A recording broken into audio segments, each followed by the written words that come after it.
Too much stuff. Just gotta get situated. Oh, so comfy. Hi guys. It is officially winter time here in China, which means our house is freezing.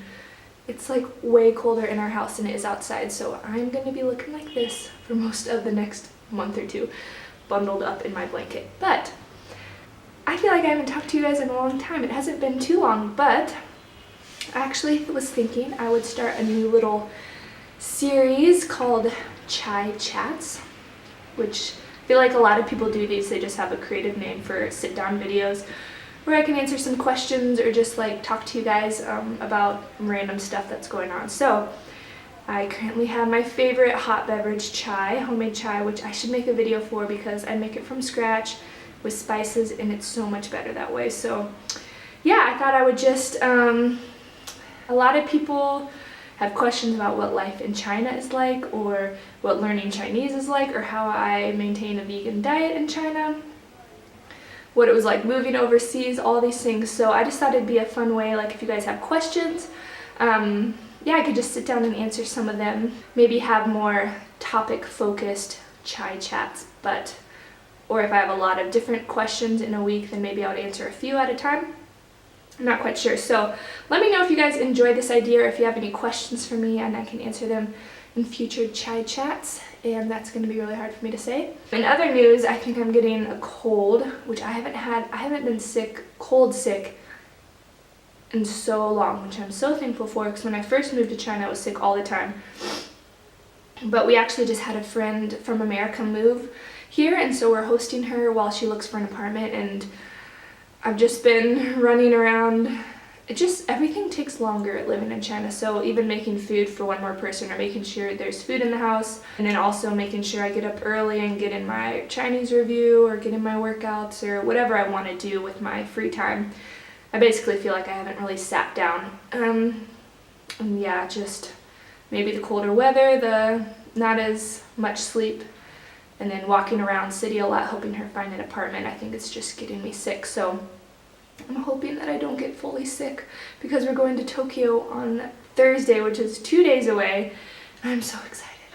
I basically need a break from Chinese, and I just love to travel. So if you have any travel questions, I've been traveling since I was young, but internationally I've been traveling so much right out of college with different jobs I've had. So that is another topic of conversation for chai chats. If you have any questions about different countries I've been to, or how to travel as a vegan, or just basic tips for just making travel more fun and easy, all that stuff, just leave your comments down below. I am currently rambling, so I really need to get to the topic of this chat, which is kind of random, but I realized that I filmed what I ate before my half marathon, but then didn't even film that day or like talk about how it went.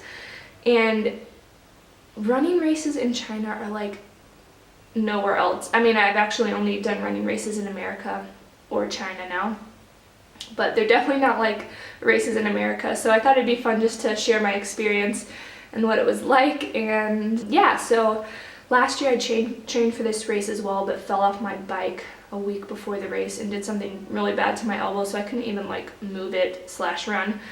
So that was sad. I was really glad to train again and be healthy at the starting line, because I've signed up for so many races and had to not run them because I get injured or something. So, and I think I'm leaning away from more longer races. So I was like, I really just want to do this one more half marathon, beat my one other time I have, and call it quits, unless I want to later in life. But for right now, I'm thinking long distance running isn't my favorite. So anyways, training went really well. It was hard to train when we were in Vietnam because it was so hot, and just like, you don't really want to run when you could go hiking or kayaking or eat vegan food.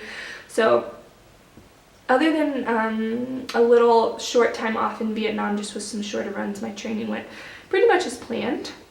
I really need to blow my nose. But my one other marathon I did, it was like 1:53, so it was like an 8:30 minute pace, and my goal this marathon was just to beat that. but my goal was like an 8:15-minute pace, and then I don't think I ever could do it pace would be under 8-minute miles, and I actually ended up doing 7-minute mile 59-second. Can I speak English? You're probably like 7-minute mile, 7:59-minute pace, so just under 8-minute mile. But I was so happy with that and just ended strong. And anyways, that is not the main part that I wanted to talk about, because Chinese people, I just love them so much. And they go to races with a much different mindset than Americans. I feel like in America, a lot of you who have traveled know that Americans are very independent, and we like to do individualistic goals, and we're all about reaching your goals and not worrying about what people think and all this stuff. But in Asia, China especially, it's a very relational culture. And so everything is done together as families or as friends. Like, you always are thinking of other people and respecting the old. And so a lot of people in America would be like, I'm not going to do what my parents say. I need to be my own self, be individual, go for my dreams. And in China, it's more like, I need to respect my parents. I need to do what they say. I don't want to lose, like, I don't want to be shamed by them. Anyways, that is just kind of context for what a race in China is like, because the races I've been to in America, everyone was like, yeah, a lot of people do it with groups or with their friend groups, but you're also kind of like, I really want to get this certain time, and I'm going to warm up and do my stretches and get in the zone. And in China here, everyone was just like, before we started the race, in huge groups, like people were dancing to warm up together and just like cheering, and everyone was taking pictures with everyone even before we started. It's like no one cared what their pace was going to be. They were just so excited to participate, to be like involved in something with other people. Like, I really wish I'd taken more videos, but to warm up, Brett and I, we were just like, yeah, might as well. So we did some warm-up dancing with this huge crowd of people, and we took, I don't even know how many photos. Everyone wanted to take a picture with us. So we did it for quite a while. Yeah, just, it's exciting for them, and there aren't many foreigners at the race.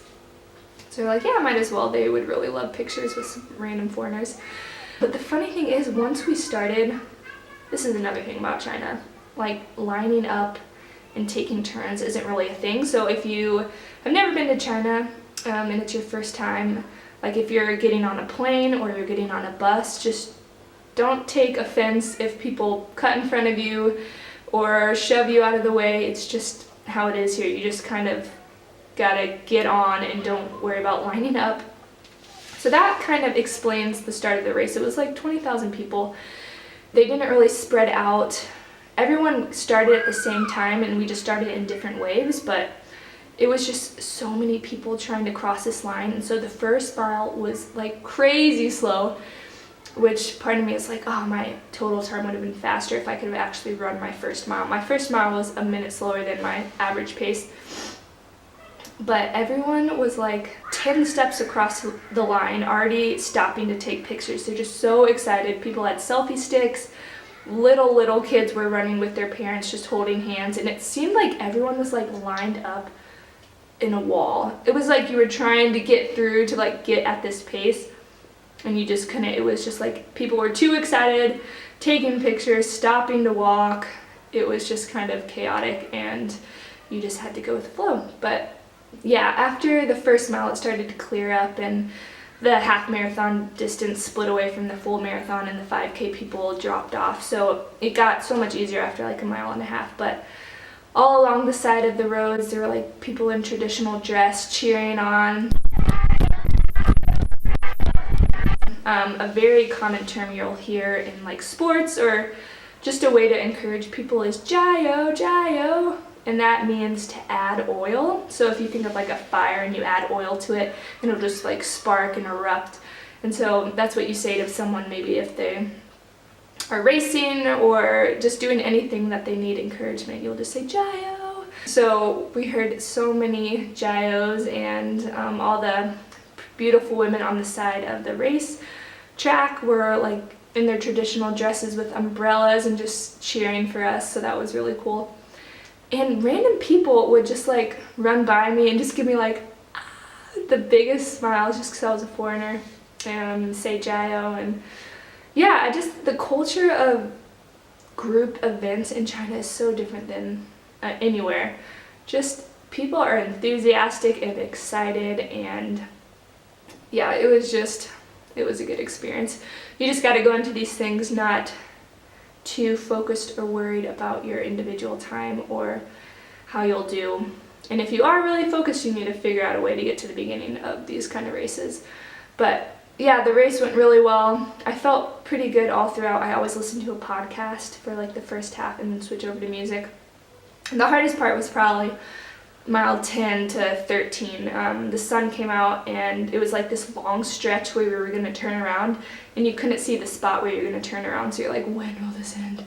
Yeah, I ended strong at a really good pace, and so yeah, I'm just really glad that I didn't stop or give up, because I don't know when I'll run another one. But yeah, it was quite an experience, and I highly recommend if any of you guys like to run or are going to be in China, look for a race.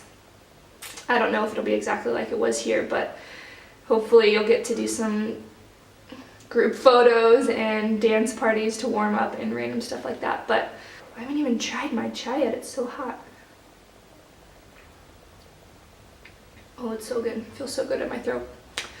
Yeah, so I just thought I would catch you guys up on that day of my life a little while ago, because I talked a lot about my training runs before the race, but then never really told you what it was like. So that was kind of the random topic I chose to share with you guys today.